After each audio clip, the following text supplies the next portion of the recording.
This ABC 15 Flash Briefing is sponsored by Sanderson Ford. Straight up. Hi, I'm Nick CILETTI on a Thursday with your top stories. Phoenix police are searching for two drivers after a deadly hit-and-run crash.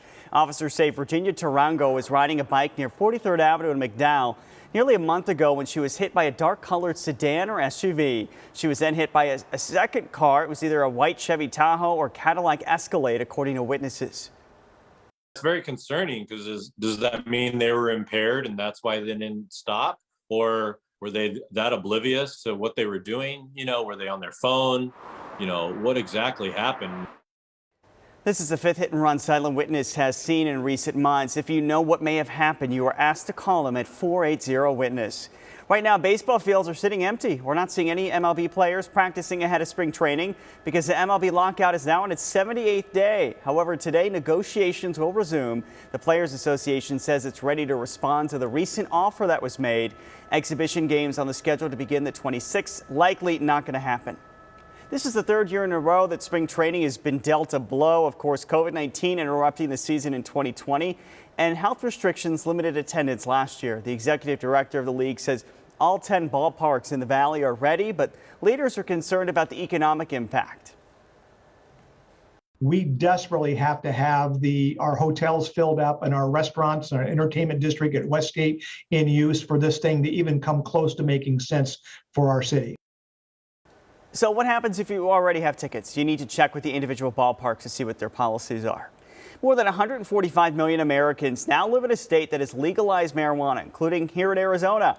However, at the federal level, it is still illegal. Many veterans who use cannabis say that's impacted their ability to get proper treatment at the federal level, like VAs. Our Joe St. George takes a look at the fight over this. Also super earthy. This one's pretty earthy. If you go to a dispensary in a state where cannabis is legal, it can get complicated quickly. Coating that you see, those are the THC crystals on this flower. Stores don't just sell one type of marijuana anymore, they sell many. It's a completely different industry today than it was even 10 years ago. Justin Henderson runs Peak Dispensary in Colorado and says different variants achieve different goals. It's almost like a pharmacy. You know, we don't claim to be doctors, but we are pretty good at this. While cannabis strains have changed a lot recently, cannabis policy nationwide has not. The drug is still classified as an illegal narcotic at the federal level, and for years the only type of cannabis that could be studied and researched by the federal government were strains actually grown by government-employed researchers. Numbers don't lie. But BRYAN Buckley says that is about to change. He runs the Battle Brothers Foundation in Southern California, and for the first time ever, he says, the federal government is showing a willingness to study the marijuana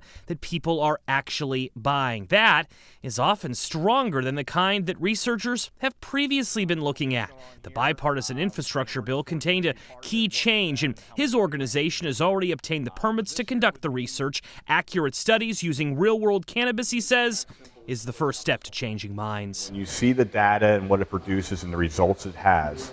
They're not going to be able to deny it. Why is Buckley so passionate? Well, he's a veteran with PTSD himself. He uses the drug when he needs to and has felt the impact of it being illegal when he goes to the federally run VA. Sometimes doctors there can be leery. They're in a very tricky spot, and I've had a lot of VA doctors off the record tell me we really hope this research you're doing works. The debate over marijuana is expected to intensify in the coming weeks as the Senate prepares to debate even more reforms. Back at the dispensary, Justin says it's about time. I've been disappointed by the bureaucrats for a long time. In Washington, I'm Joe St. George. Time for that most accurate forecast. I'm meteorologist Iris Hermosillo. After starting out the day with a few light showers overnight into very early this morning, it'll be sunny and dry the rest of the day across Arizona with temperatures that are a little bit milder than yesterday. Still below average, but a high of 67 in Phoenix. We'll make it to 70 at Lake Havasu with highs reaching the upper 30s in Flagstaff, Heber, Show Low, and Window Rock, upper 40s in Payson and Sedona, and the low 50s today. A wave behind that main area of low pressure moving through this morning. That's what brought some of those showers overnight, but that wave moving out to the east and will be clearing out of our state, leaving behind dry conditions through the end of the week. This weekend, a disturbance passes to our south. No major impacts with that one for us, but we'll be watching a storm coming in from the northwest. It'll start to bring rain and snow chances back early next week. It could be a wetter, colder storm system for us, so we'll be watching closely through the weekend. But notice temperatures, they'll stay in the 70s through the weekend, then fall by next Tuesday with rain and snow chances going back up. For the latest headlines, weather, and traffic, just go to ABC15.com or download our free ABC15 mobile app. This ABC 15 Flash Briefing is sponsored by Sanderson Ford. Straight up.